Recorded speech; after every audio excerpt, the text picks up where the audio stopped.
Assalamualaikum warahmatullahi wabarakatuh. Shalom, Om Swastiastu, Namo Buddhaya, Salam Kebajikan, dan salam sejahtera bagi kita semua. Sebelum saya memperkenalkan diri, saya ingin mengucapkan banyak terima kasih karena telah diberikan kesempatan untuk dapat mengikuti lomba LDPI tahun 2024 kali ini. Perkenalkan, nama saya Siwanya Cista, siap mengikuti lomba LDPI pada hari ini sebagai tim pemerintah yang mendukung mosi Dewan ini akan menghapuskan eksistensi kebun binatang. Dewan Juri yang terhormat, sebelum menganalisis masalah ini lebih dalam, mari kita mendefinisikan terlebih dahulu apa itu kebun binatang. Kebun binatang, menurut Wikipedia, kebun binatang atau sering disebut sebagai bunbin adalah tempat hewan dipelihara dalam lingkungan buatan dan dipertunjukkan kepada publik. Sedangkan maksud dari eksistensi ialah keberadaan, sehingga dapat diartikan mosi kita hari ini adalah akan menghapuskan keberadaan kebun binatang. Dewan juri yang saya hormati, kebun binatang adalah salah satu tempat yang paling banyak dikunjungi oleh wisatawan mulai dari anak-anak hingga dewasa.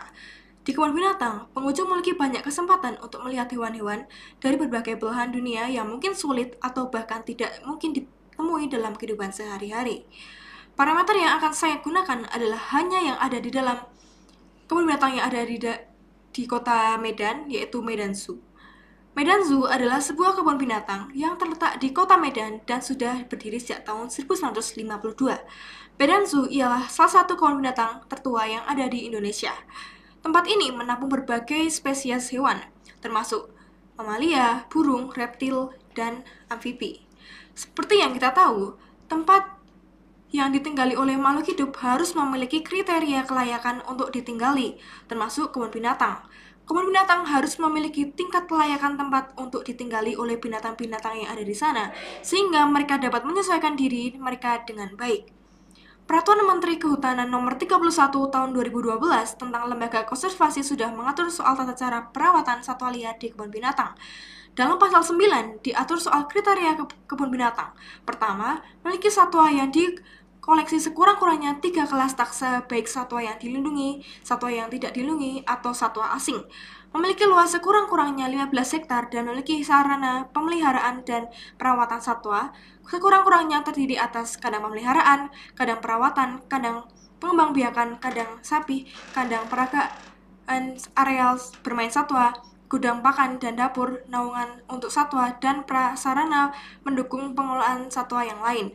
Selain itu, kebun binatang juga wajib memiliki fasilitas kesehatan, sekurang-kurangnya terdiri atas karantina satwa, klinik, laboratorium, dan koleksi obat. Lalu memiliki fasilitas pelayanan pengunjung, yakni terdiri dari pusat informasi, toilet, tempat sampah, petunjuk arah, peta, dan informasi satwa, parkir, kantin atau restoran, toko cenderamata, shelter, loket, pelayanan umum. Yang terakhir, kebun binatang harus memiliki tenaga kerja permanen sesuai bidang keahliannya, sekurang-kurangnya terdiri atas dokter hewan, kurator, tenaga paramedis, penjaga atau perawat satwa, tenaga keamanan, pencatat silsilah, tenaga administrasi, dan tenaga pendidikan konservasi, serta memiliki fasilitas kantor pengelola dan memiliki fasilitas pengelolaan limbah. Dewan juri yang saya hormati, setelah saya survei beberapa situs, mereka mengatakan bahwa Medan Zoo tak layak disebut sebagai lembaga konservasi. Terbengkalainya kebun binatang ini dinilai membuatnya tak layak disebut sebagai lembaga konservasi. Medan Zoo menjadi sorotan publik setelah kematiannya 3 harimau, yang terdiri dari 2 harimau Sumatera dan seekor harimau penggala dalam kurun waktu 2 bulan terakhir.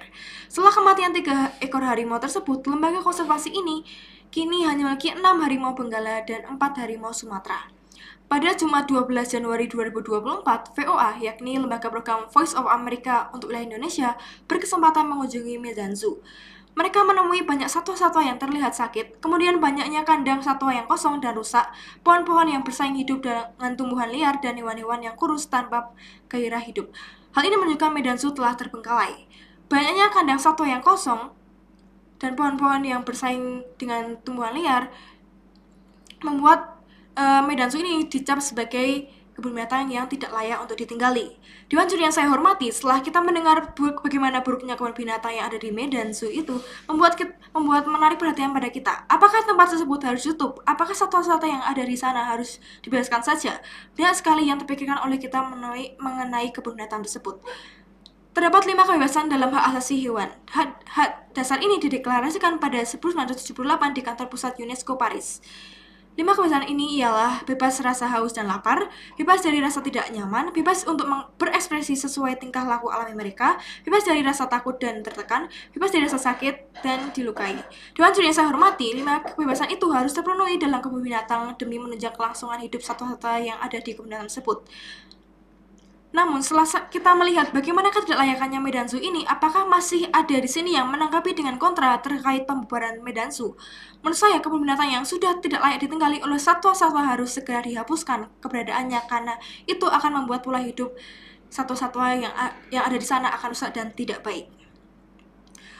Oleh karena itu, dapat saya simpulkan bahwa terkait kelangsungan hidup satwa yang ada di kebun binatang tersebut akan bergantung pada tempat-tempat yang mereka tinggali dan adanya faktor atau pendukung lain, misalnya makanan yang sesuai, lebar luasnya tempat mereka tinggal, perawatannya, dan lain-lain. Jika hal tersebut tidak memadai, maka perlu ditindaklanjuti, bahkan kebun binatang tersebut harus segera ditutup.